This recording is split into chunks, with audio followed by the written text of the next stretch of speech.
అలానే మెసేజ్లో ప్రధానమంత్రి నరేంద్ర మోడీ గారు చాలా క్లియర్గా కేటగారికల్గా వర్క్ ఫ్రమ్ హోమ్ ఇచ్చేయండి అని చెప్పారు. ప్రత్యేకించి ఐటీ సెక్టర్, సాఫ్ట్వేర్ రంగంలో అనేక మంది ఉద్యోగులు సిటీలో ఉన్నారు. నగరీకరణ పెరిగిపోయింది సాఫ్ట్వేర్ ఉద్యోగుల కారణంగా, అద్దెలు పెరిగిపోయినాయి, అలాగే ట్రాఫిక్ పెరిగిపోయింది, ఆయిల్ కన్జంప్షన్ పెరిగిపోయింది. వాళ్ళ కారణంగా ఎకో సిస్టమ్ దెబ్బతింది అని చెప్పి నివేదికలు చెప్తున్నాయి. అందుకే ఇప్పుడు సాఫ్ట్వేర్ రంగానికి సంబంధించినటువంటి కంపెనీలు, సాఫ్ట్వేర్ రంగానికి సంబంధించినటువంటి యూనియన్స్ ముందుకు వచ్చాయి. వాళ్ళు కేంద్ర ప్రభుత్వానికి అప్పీల్ చేశారు. ఏం చేశారు? కేంద్ర ప్రభుత్వం ఆర్డర్స్ ఇవ్వాలి ఐటీ కంపెనీలకి, క్లియర్ కట్ ఆర్డర్స్ ఇవ్వాలి వర్క్ ఫ్రమ్ హోమ్కి, లేదంటే కొన్ని కంపెనీలు వర్క్ ఫ్రమ్ హోమ్కి అలౌ చేయట్లేదు అనేటువంటి విషయాన్ని సాఫ్ట్వేర్ రంగానికి సంబంధించినటువంటి సంఘాలే, ఆ సంఘాలు నేతలే లెటర్ రాశారు కేంద్ర ప్రభుత్వానికి.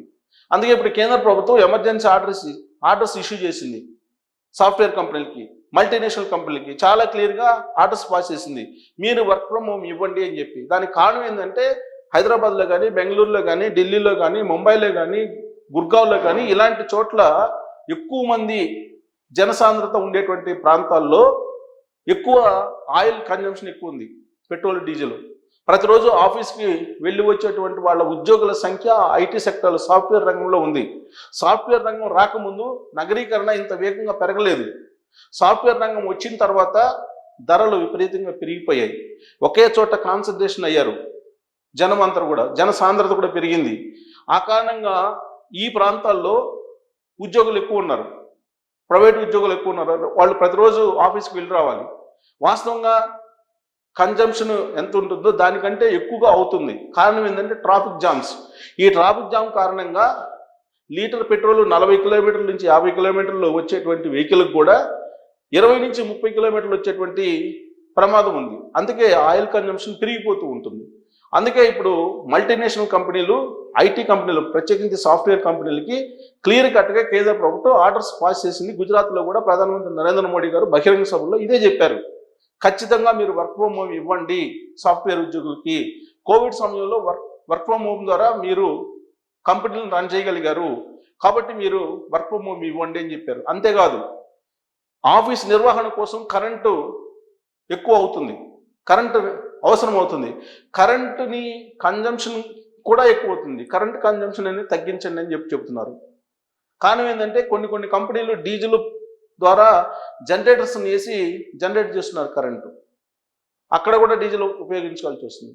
ఇలా కంపెనీలు కనుక మూసేసి వర్క్ ఫ్రమ్ హోమ్కి మాత్రమే పరిమితం చేస్తే ఎంప్లాయీస్ని అనేక రకాలుగా బెనిఫిట్స్ ఉంటాయి, దేశానికి సేవ చేసినటువంటి వాళ్ళు అవుతారని చెప్పి సాఫ్ట్వేర్ రంగ కంపెనీలకు కేంద్ర ప్రభుత్వం ఇస్తున్నటువంటి ఆర్డర్స్. అయితే కొన్ని కంపెనీలు ఏం చెప్తున్నాయంటే ఇప్పటికే మేము హైబ్రిడ్ సిస్టమ్ను అమలు చేస్తున్నాము కాబట్టి దాన్ని కంటిన్యూ చేస్తామని చెప్పి వాళ్ళు అప్పీల్ చేస్తున్నారు. కానీ దానికి ససేమిరా అని చెప్పి కేంద్ర ప్రభుత్వం చెప్తుంది. హైబ్రిడ్ సిస్టమ్ కూడా వద్దు, ఎంప్లాయీస్ని సిటీల్లో ఉండనివ్వద్దు, ఎంప్లాయీస్కి వర్క్ ఫ్రమ్ హోమ్ ఇస్తే వాళ్ళ ఊర్లకు వెళ్ళిపోతారు, సిటీల్లో ఉండకుండా ఉంటారు, సిటీల్లో ట్రాఫిక్ జామ్లు ఉండవు, సిటీల్లో ఆయిల్ కన్జంప్షన్ కూడా తగ్గిపోతుంది, కాబట్టి వర్క్ ఫ్రమ్ హోమ్ ఇచ్చేయండి అని చెప్పి మ్యాండేటరీగా కేంద్ర ప్రభుత్వం చెప్తుంది. ఇవాళ రేపు కన్విన్స్ చేయడానికి ప్రయత్నం చేస్తూ ఉంటుంది కేంద్ర ప్రభుత్వం.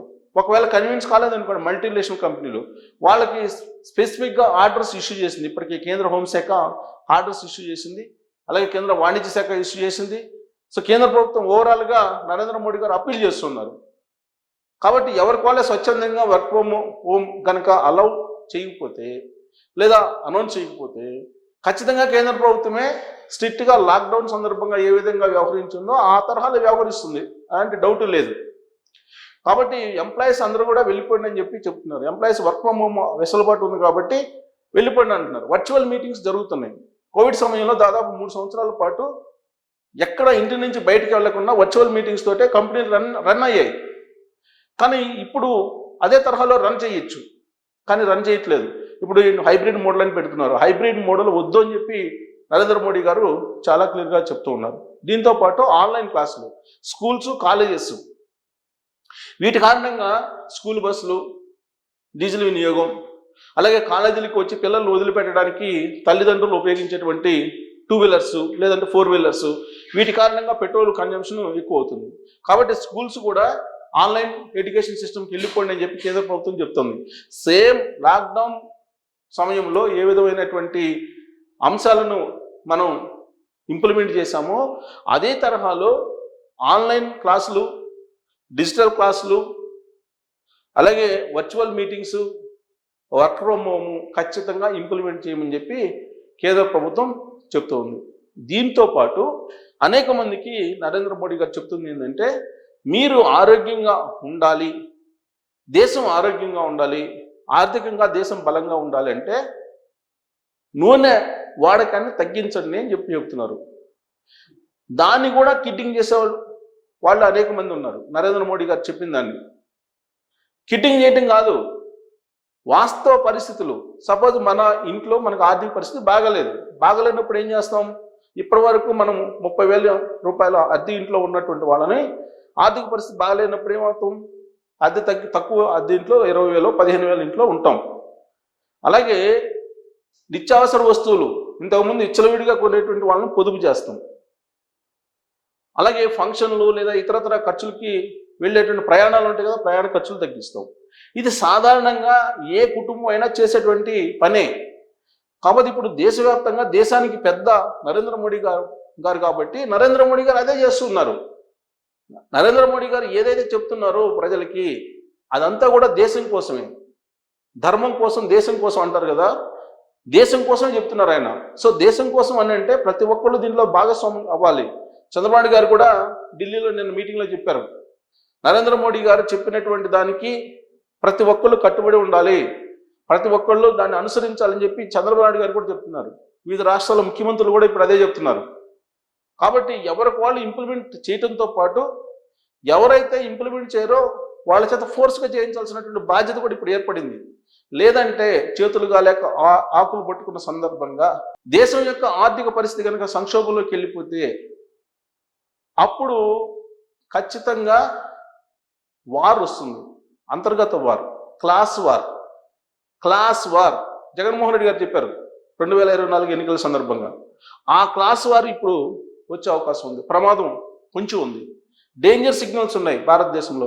నేను చాలా కాలం చాలా సందర్భాల్లో అవకాశం ఉన్నప్పుడల్లా చెప్తూనే ఉన్నాను, అవినీతి పరులైనటువంటి ఉద్యోగులకు కానీ, అవినీతి పరులైనటువంటి రాజకీయ నాయకులకు కానీ, అవినీతి పరులు ఎవరున్నా సరే వాళ్ళందరూ చెప్తూనే ఉన్నాం, 10 మంది బాగుండాలి, దాంట్లో మనం ఉండాలి, అంతే తప్ప నేను బాగుండాలి మిగతా వాళ్ళందరూ ఎలా ఉన్నా సరే అని చెప్పి యాటిట్యూడ్ ఏదైతే ఉందో అది సమాజానికి చెడు చేస్తుంది, క్లాస్ వార్ తీసుకొస్తుంది అని చెప్పి నేను చాలా సందర్భాల్లో చెప్పా. అవినీతి పరులైనటువంటి ఉద్యోగులు, అవినీతి పరులైన లీడర్ల గురించి ఇప్పుడు అదే జరుగుతుంది. భారతదేశంలో సంస్కరణలు 1991 సంస్కరణలు స్టార్ట్ అయ్యి ఆ రోజు నుంచి చూస్తే ఆ సంస్కరణ రూపంలో వచ్చినటువంటి సంపద అంతా కొంతమంది దగ్గర పోగుపడుతుంది, అవినీతి పరుల దగ్గర పోగుపడుతుంది. ఇప్పుడు ఆర్థిక అంతరాలు సమాజంలో పెరిగిపోయాయి.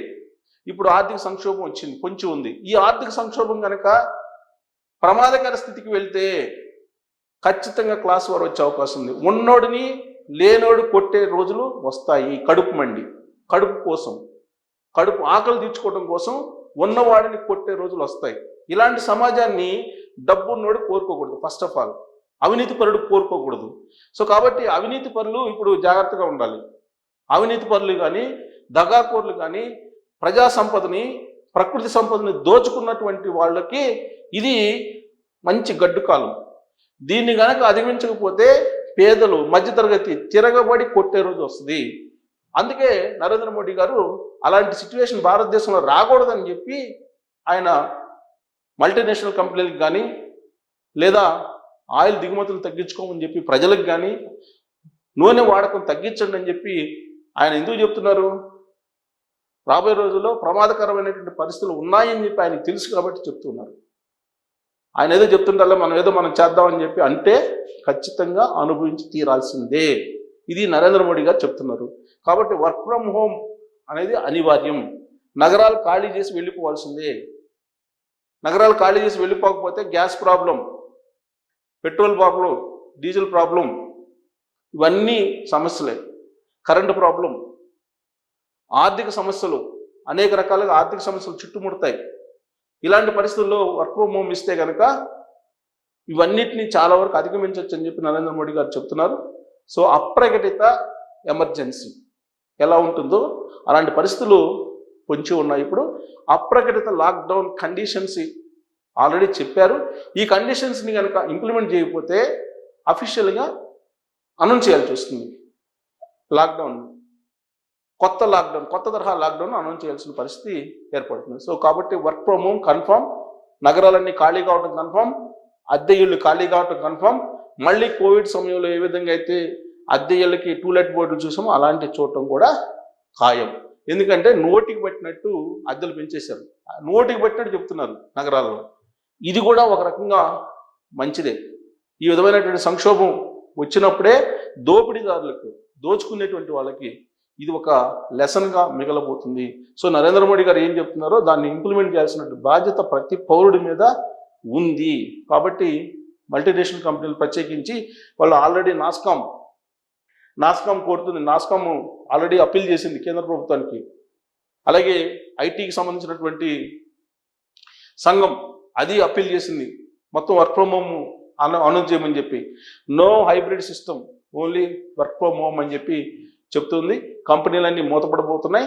ఇది మన సమీప భవిష్యత్తులోనే చూడబోతూ ఉన్నాము.